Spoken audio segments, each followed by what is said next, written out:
Bonjour et bienvenue sur la chaîne du chasseur d'étoiles de midi, chaîne de réflexion et d'humour sur les 12 coups de midi. Sur les 12 coups de quoi? Les 12 coups de midi. Bon, hier à la télé, eh bien, Dr. John s'est fait complètement éclater par Eric Cantona avec la série Le Voyageur, qui a fait plus de 5 millions, quoi, presque 6 millions de téléspectateurs. En deux, c'est le meilleur pâtissier. Bah ouais, hier j'ai dit qu'il fallait pas regarder parce que ça fait grossir, mais bon, les gens ont quand même regardé, on est bouffé. En 3, Dr. John n'a fait que 2 millions 3, 2 millions 2 même, et Papy de la Résistance, alors là, c'était la banane à 1 million 3. Donc, voilà, ce soir, bon, il n'y a pas photo. C'est sûrement le match amical France-Pays de Galles qui va cartonner parce que les gens veulent voir Karim Benzema. C'est pour ça que je l'ai mis dans l'étoile mystérieuse. Et ensuite, bon, je pense que ça va être Top Chef suivi de Nina, à moins que Nina, je sais pas ce que c'est. Bon, sinon, ça va commencer. Petit résumé des 12 coups de midi présenté par Jean-Luc Reichmann, qui est venu avec le drapeau italien, c'est normal aujourd'hui, donc c'est la fête nationale italienne, donc comme on dit en italien, buona complenao, je sais pas si c'est ça, bon passons. Bon, le maître de midi était toujours maître de midi et souriant, il était venu avec mamie Gracie, que si elle était mignonne, sa grand-mère. Alors, au coup d'envoi, donc la première question, selon l'expression, quelle matière faut-il toucher pour conjurer le sort? Donc bien sûr, c'était le bois, une petite pensée pour Sonia Dubois, on a dû beaucoup la toucher, et lui balancer le truc, ah je touche du bois, ah je touche du bois. Bon passons, après vous aviez la sympathique Adeline qui était venue avec Joël, son papa. Alors, selon une étude récente, 15 Européens sont les plus adeptes au télétravail, eh bien, c'était l'autre, c'était les Français. Après, vous aviez la trop mignonne Carmen qui avait regardé, regardez-moi ce sourire, elle est trop mignonne, franchement, hein. Trop mignonne. Alors, comment Séville, qui possède le plus d'orangers au monde, veut-elle régler son problème de fruits qui tombent dans les rues et y pourrissent en y faisant de l'électricité? Ouais, why not? Après, vous aviez David qui était venu avec toute sa famille. Alors, d'où vient la bouteille contenant une lettre retrouvée dans la baie de Fundy au Canada en 2017? Eh bien, c'était du Titanic. Ensuite, quel acteur a interprété Borat au cinéma? Donc ça c'était simple, c'était Sacha Baron Cohen. Tiens, je vais vous sortir la photo du film Bruno avec Sacha. Bon, je voulais le faire, mais bon, bon, passons. Alors ensuite, qu'est-ce que le Scotch Eggs, pardon, très apprécié des Britanniques au pub? Eh bien, c'est un œuf cuit dans une saucisse. Ensuite, en 1926, où a-t-on retrouvé le célèbre diamant rose du prince de Condé volé à Chantilly? Eh bien, c'était dans une pop-up. Sur cette question, eh bien, Carmen est passée au rouge. Qui dit rouge dit duel. Elle a pris Adeline en duel, qui a eu une question, franchement, qui n'était pas évidente. Dans quel pays le siège social d'IKEA se situe-t-il? Donc, bah, comme tout le monde, on aurait dit la Suède. Eh bien, je crois que c'était, je sais même plus, je crois que c'était aux Pays-Bas, un truc comme ça, bon, passons. Donc ensuite, eh bien, Carmen, Bruno et David se sont retrouvés au coup par coup. Donc là, je vous remets les questions. À vous de trouver donc l'intrus. Donc l'intrus, eh bien, c'était la 7e vague, parce que bon, la 5e vague existe, mais pas la 5e, pas la 7e. Ensuite, quelle proposition désigne un tube de la chanson italienne? Alors, voilà, où était l'intrus? Eh bien, l'intrus, c'était I soliti ignoti. Donc voilà, mais là, tout le monde a trouvé la bonne réponse. Ensuite, dans quelle série télé l'action se déroule-t-elle principalement en bord de mer? Donc, quel était l'intrus? Eh bien, c'était Peaky Blinder. Donc là-dessus, c'est David qui est passé à l'orange. Et ensuite, qui se prénomme Hugo. Donc voilà, et la mauvaise réponse, eh bien, c'était l'un des fils de Zizou. Donc sur cette question, eh bien, Carmen est passée au rouge. Qui dit rouge dit duel? Elle a eu les oiseaux, les vévères, les ovaires de prendre le maître de midi en duel. Ah, c'est pas tous les maîtres de midi qui font ça, donc bravo à Carmen. Par contre, foutage de gueule, hein. Donc le Bruno qui répond toujours à des... Bon, attention, je ne dis rien contre Bruno, ce n'est pas Bruno qui fait les questions, etc. Mais bon, à force de l'aider comme ça, donc voilà, ça serait bien que de temps en temps, dans les duels, il ait des questions un petit peu plus difficiles. Non pas pour qu'il soit éliminé, moi je l'aime bien, mais au moins pour qu'il prouve un petit peu qu'il est bon. Parce que bon, quand il répond, comment dire, à des duels, mais qui ne sont pas pour lui, c'est facile de répondre comme ça. Mais quand c'est toi qui es pris en duel, à ce moment-là, donc ton cerveau se change un petit peu.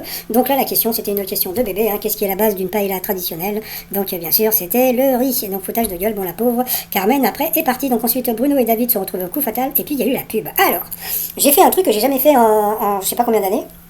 J'ai calculé combien de temps il y avait de pub. Alors, voilà, donc la pub a commencé à 12h22, d'accord? Bon, donc de 12h22 jusqu'à 12h29, donc il y a eu 7 minutes de publicité, d'accord? Bon, donc 7 minutes de pub. Ensuite, vous avez de l'autopromo.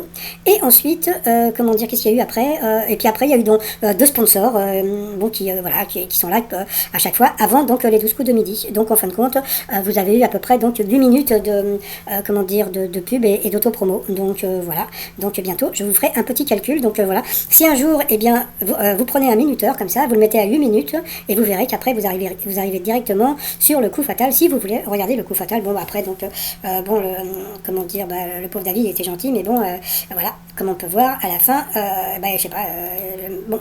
Le Bruno, il a répondu à 2 questions, je crois. Donc, mais bon, moi je préfère ne rien dire par rapport au coup de maître. Première question.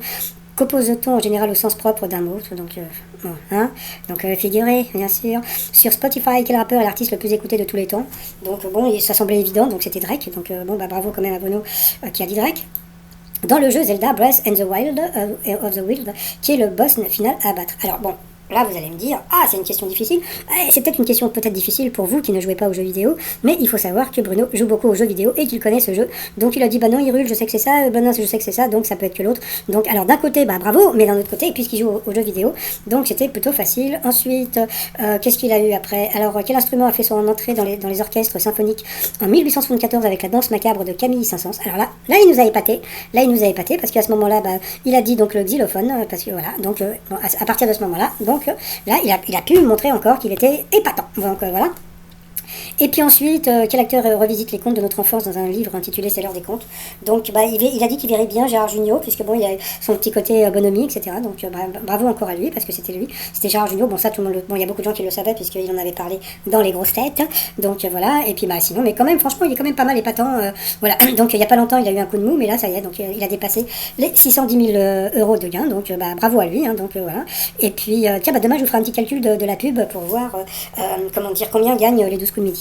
Donc voilà, par rapport à l'étoile mystérieuse, bah, comme on peut voir, bah, pour l'instant, bah, l'étoile, eh bien, je peux vous dire qu'elle n'a pas encore été trouvée. C'est pour ça que je peux rester sur, comment dire, Karim Benzema. Pourquoi elle n'a pas été trouvée? Bah, il y a un truc qui est tout simple, regardez le nombre de cases. Jean-Luc Reichmann appelle ça donc comment dire, la vitrine du confinement, donc l'étoile du confinement, du déconfinement, pardon. Mais bon, vu le nombre de cases, donc je pense qu'il va la trouver. Donc s'il est encore dans le jeu, comment dire, bah, je sais pas, d'ici 3 semaines, 15 jours, 3 semaines, mais dans les enregistrements, hein. Donc là pour l'instant elle n'est pas trouvée.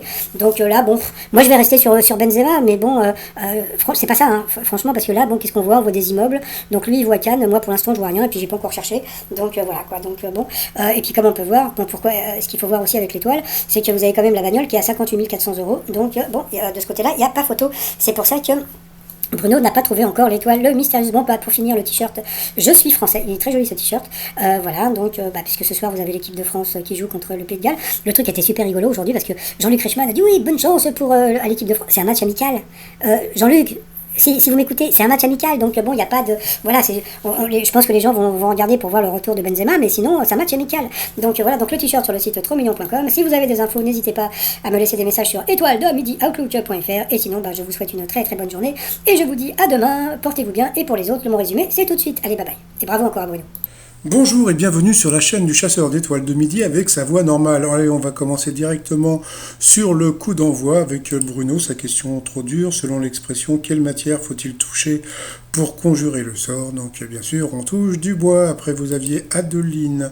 Alors, selon une étude récente, quels Européens sont les plus adeptes du télétravail? Eh bien, c'était les Français. Ensuite, vous aviez la trop mignonne Carmen qui avait un trop joli sourire. Alors, comment Séville, qui possède le plus d'orangers au monde, veut-elle régler son problème de fruits qui tombent dans les rues et y pourrissent? Eh bien, en y faisant de l'électricité. Après, vous aviez David. Sa question, d'où vient la bouteille contenant une lettre retrouvée dans la baie de Fundy au Canada en 2017? Eh bien, c'était du Titanic. Pour le maître de midi, quel acteur a interprété Borat au cinéma? Donc bien sûr c'était Sacha Baron Cohen qui fait aussi le film Bruno. Donc voilà. Après, qu'est-ce que le Scotch Egg, très apprécié des Britanniques au pub? Eh bien c'était un œuf cuit dans une saucisse, une sausage. Après en 1926, où a-t-on retrouvé le célèbre diamant rose du prince de Condé volé à Chantilly? Eh bien c'était dans une pop-up. Sur cette question, la jolie Carmen est passée au rouge, qui dit rouge dit duel. Et elle a pris Adeline en duel, qui a eu une question qui n'était pas évidente. Dans quel pays le siège social d'IKEA se situe-t-il, pardon. Donc elle a dit la Suède. Franchement, comme ça m'intéressait pas, j'ai pas vraiment écouté. Mais c'était pas la Suède, c'était un autre pays. Je crois que c'était... bon, on s'en fout. Bon, passons. Donc ensuite, eh bien, Carmen, Bruno et David se sont retrouvés coup par coup. Et puis bah, c'est Carmen qui est passée encore 2 fois à l'orange, donc au rouge qui dit rouge dit duel. Elle a eu les oiseaux, les vévères de prendre le maître de midi en duel, mais bon, encore foudage de gueule. Hein. Donc ça serait bien que de temps en temps, la production pose des questions un petit peu plus difficiles à Bruno. Non pas que j'ai envie de le voir partir, mais au moins pour qu'il nous prouve aussi qui peut être épatant aussi dans les duels, parce que c'est facile de répondre à des questions qui ne lui sont pas posées, mais quand c'est à lui, je pense qu'on est complètement différent au niveau du cerveau. Alors qu'est-ce qui est à la base d'une paella traditionnelle? Donc bien sûr, c'était du riz, même mon petit frère peut y répondre. Ensuite, Bruno et David sont retrouvés en coup fatal. Donc ensuite, il y a eu la pub, hein, j'ai calculé, donc vous avez 7 minutes de pub, plus une minute d'auto-promo, et puis, comment dire, il y a à peu près 30 secondes de, comment on appelle ça, mince, de sponsor, hein, d'accord, de sponsor, ça doit être tous les mois, je sais pas, ça doit changer de sponsor, donc ben, vous avez à peu près 8 minutes de pub, donc si pendant la pub, bah, je sais pas, vous voulez aller faire pipi, vous doucher, etc., vous promenez un minuteur, et puis vous calculez à 8 minutes. Donc ensuite, bon bah voilà, donc David et Bono donc sont retrouvés donc, en coup fatal. Et puis bon, je ne veux pas dire du mal, mais ça serait bien que de temps en temps on mette des candidats un tout petit peu plus forts, mais bon, et au moins ça va, il était sympathique le David. Ensuite, par rapport au coup de maître, compostant général au sens propre, donc là c'était bien sûr le sens figuré. Quel sur Spotify, quel rappeur est l'artiste le plus écouté de tous les temps? Donc là il y avait une évidence, c'était Drake. Ensuite, dans le jeu Zelda Breath on the Wild, qui est le boss final à abattre?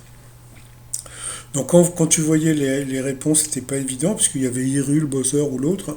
Et mais bon, alors au début, je me suis dit, ah, ça se trouve, il va trouver, mais bon, comme il l'a dit, il connaît bien le jeu, donc il y avait une certaine évidence pour lui, donc voilà, donc c'était l'autre, je sais pas qui c'était, parce que je m'en fous. Quel instrument a fait son entrée dans les orchestres symphoniques en 1874 avec la danse macabre de Camille Saint-Saëns? Donc vous aviez l'harmonica, le tambourin, ou vous aviez le xylophone. Et là, il m'a épaté, parce que c'était le xylophone, donc franchement, bravo à lui. Donc, ouais, donc de temps en temps, quoi, même, c'est vrai qu'il peut être épatant. Et puis à la fin, quel acteur revisite les contes de notre enfance dans un livre intitulé C'est l'heure des contes? Vous aviez Christian Clavier, Gérard Jugnot ou Fabrice Lucchini. Il a dit Gérard Jugnot parce que comme il a un petit côté bonhomie, donc il le voyait bien comme ça, et bien c'était ça, donc bravo. Il a gagné 15 000 euros, donc bon voilà, je pense que c'est mérité, même s'il a eu deux questions assez faciles.